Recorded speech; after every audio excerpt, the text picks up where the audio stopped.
सो इस वीडियो में हम ये समझेंगे कि केमिकल फॉर्मूलेस कैसे लिखते हैं, राइट। उससे पहले आपको ये वाली टेबल्स जो मैंने कैटायन और एनायन लास्ट क्लास में एक्सप्लेन किए थे आनी चाहिए, ठीक है। कैटायंस क्या होते हैं, एनायंस क्या होते हैं, चार्जेस क्या लगते हैं उनके ऊपर, ये सब आपको आना चाहिए। शॉर्ट में मैंने टेबल यहाँ लिख दी है कि क्या क्या कैटायन का क्या क्या चार्ज हो जाता है और एनायन का क्या चार्ज होता है, बट डिटेल में आप पिछली वीडियो से देख सकते हैं। यहाँ ऊपर आपको लिंक मिल जाएगा पिछली वीडियो का। सो स्टार्ट करते हैं। Sodium chloride. सोडियम क्लोराइड एक कंपाउंड है जिसका आपको केमिकल फॉर्मूला लिखना है। कैसे लिखेंगे? सबसे पहले सोडियम का आप चार्ज लिखेंगे। सोडियम के ऊपर चार्ज है Na+, ऊपर देखो सोडियम पे चार्ज है Na+, तो चार्ज लिखेंगे यहाँ, प्लस है तो प्लस के आगे क्या होगा, +1।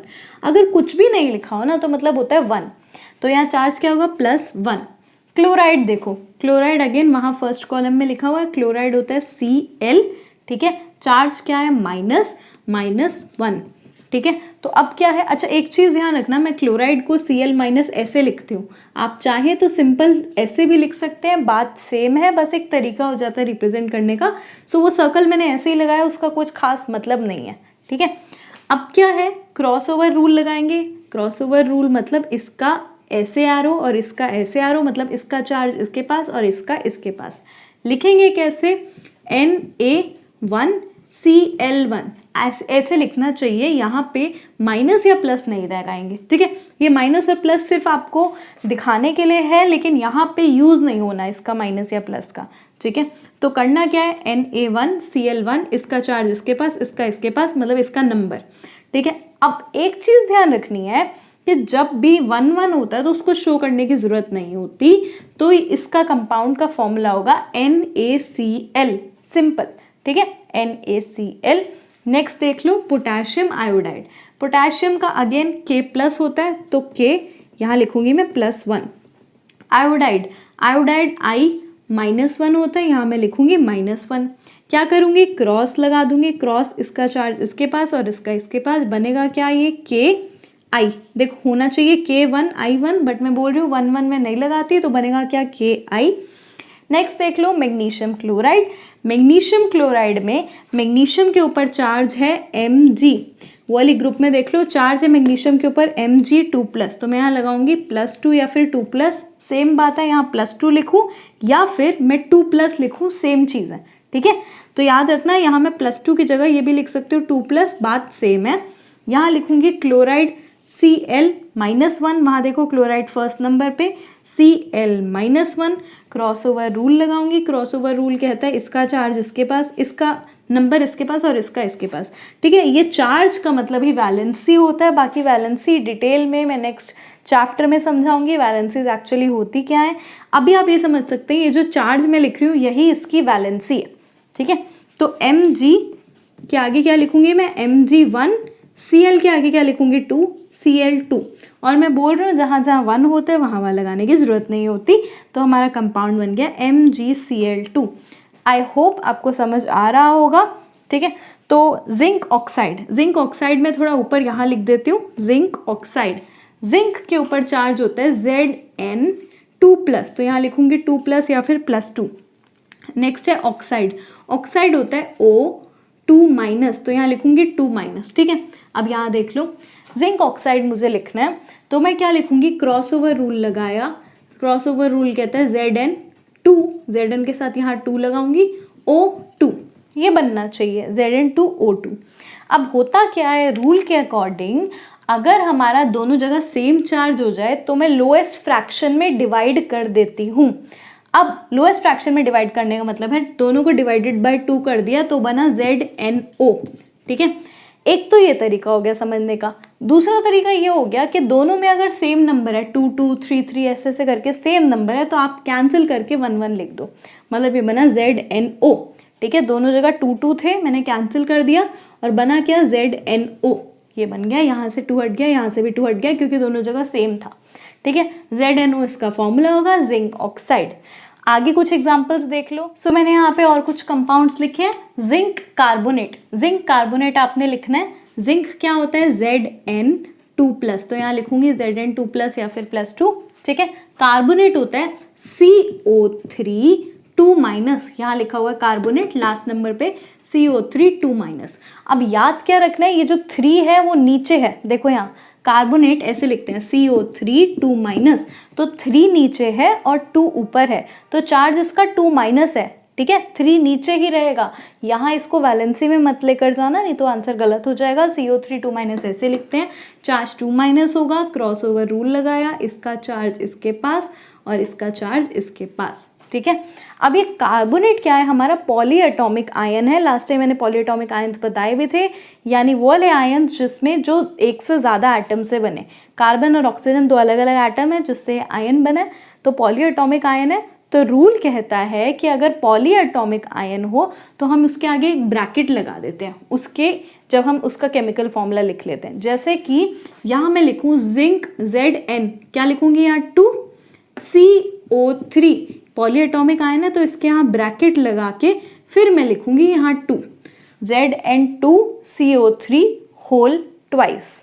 अब देखो, अब पिछले वाले रूल पे आओ, कहते हैं कि अगर दोनों साइड सेम नंबर हो तो कैंसिल आउट हो जाता है ना, तो यहाँ से 2 और यहाँ से 2 हट जाएगा, तो जिंक कार्बोनेट का फॉर्मूला बनेगा ZnCO3, ठीक है। अब 1 है यहाँ तो ब्रैकेट लगाने की नीड नहीं है। क्यों नीड नहीं है, क्योंकि 1 है, ठीक है। वैसे तो पॉली एटॉमिक आयन है तो ब्रैकेट लगनी चाहिए, लेकिन 1 है तो 1 को तो आप ऐसे ही शो कर देते हो, तो ब्रैकेट लगाओ या मत लगाओ वो आपकी मर्जी है, दोनों चीज़ें सही होंगी, ठीक है, गलत कुछ भी नहीं है। आप जनरली ऐसे लिखते हैं ZnCO3, लेकिन आप ब्रैकेट भी लगाओगे तो कोई गलत नहीं करेगा। आगे देख लो sodium nitrate. Sodium nitrate again, अब इस बार आप खुद ट्राई करो। सोडियम क्या होता है Na+, ठीक है, Na+1। नाइट्रेट क्या होता है NO3, 3 नीचे देखो, नाइट्रेट हो गया हमारा, यहाँ मैंने अच्छा टेबल में लिखा नहीं, नाइट्रेट होता है NO3-1, नाइट्रेट ऐसे लिखते हैं NO3-1, ठीक है। तो ये होता है हमारा नाइट्रेट, 3 नीचे होता है और 1 ऊपर होता है, ठीक है। तो नाइट्रेट ऐसे लिखेंगे, तो इसके ऊपर चार्ज क्या है -1, क्रॉस ओवर रूल लगाया, इसका चार्ज इसके पास, इसका इसके पास, इसका मतलब वैलेंसी, तो ये बनेगा NaNO3, ठीक है। अब ये पॉली एटॉमिक आयन है नाइट्रेट, लेकिन मैं ब्रैकेट क्यों नहीं लगा रही, मैं ब्रैकेट इसलिए नहीं लगा रही क्योंकि यहाँ 1 है, ठीक है। 1 की जगह यहाँ कोई भी और नंबर होता तो मैं इसको ब्रैकेट लगा के शो करती, क्योंकि ये पॉली एटॉमिक आयन है, पॉली एटॉमिक आयन में ब्रैकेट लगाना ज़रूरी होता है। बस यहाँ 1 है इसलिए मैं ब्रैकेट नहीं लगा रही, तो इसको हटा दो, इसको हटा दो। अब हम आते हैं नेक्स्ट पे, अमोनियम हाइड्रोक्साइड। अमोनियम देखो यहाँ टेबल में ये रहा अमोनियम होता है NH4, नीचे है देखो 4 नीचे, चार्ज क्या है उसके ऊपर +1। कन्फ्यूजन यही पॉली एटॉमिक आयंस में होती है, बाकी सिंपल फॉर्मूला तो हर कोई कर लेते हैं, पॉली एटॉमिक आयंस में ज़्यादा कन्फ्यूजन होती है। 4 नीचे है, चार्ज क्या है उसके ऊपर +1, मैंने यहाँ लिख दिया +1। हाइड्रोक्साइड हमारा होता है, मैं टेबल में लिखना भूल गई, हाइड्रोक्साइड होता है OH-1, ठीक है, ये हो गया हाइड्रोक्साइड। क्या करूँगी मैं, इसका चार्ज इसके पास और इसका इसके पास, ठीक है। दोनों पॉली एटॉमिक आयंस हैं तो लिखा कैसे होना चाहिए, NH4, इसके अराउंड क्या चार्ज 1, OH के आगे लिखा होना चाहिए 1। ये भी पॉली एटॉमिक आयन है, नाइट्रोजन और हाइड्रोजन से बना है, ये भी पॉली एटॉमिक आयन है, 2 से बने ऑक्सीजन और हाइड्रोजन, लेकिन क्योंकि दोनों के आगे 1-1 लिखा हुआ है इसीलिए मुझे यहाँ ब्रैकेट की ज़रूरत नहीं है, नहीं तो मैं ब्रैकेट लगाती तो NH4OH में ऐसे ही लिख सकती हूँ, ठीक है। ब्रैकेट क्यों नहीं लगाई, क्योंकि दोनों साइड 1-1 था। आगे देख लो सोडियम कार्बोनेट। सोडियम अगेन क्या होता है Na+1, कार्बोनेट होता है CO3, 3 नीचे 2- ऊपर है 2-। क्या करूँगी, क्रॉस ओवर रूल लगाऊंगी, ये ऐसे और ये ऐसे, ठीक है। क्रॉस ओवर रूल के अकॉर्डिंग क्या कहते हैं, Na के ऊपर क्या नंबर आएगा, यहाँ 2 आएगा, 2 CO3 ब्रैकेट में कर दूँ, ब्रैकेट में करूँ और 1 लिखूँ यहाँ, क्योंकि इसके ऊपर 1 है। बट मैं बोल रही हूँ जहाँ 1 हो वहाँ ब्रैकेट की ज़रूरत नहीं होती, तो इसको आप हटा भी सकते हो, तो बनेगा क्या ये Na2CO3। नेक्स्ट क्वेश्चन पे आओ, अमोनियम सल्फेट।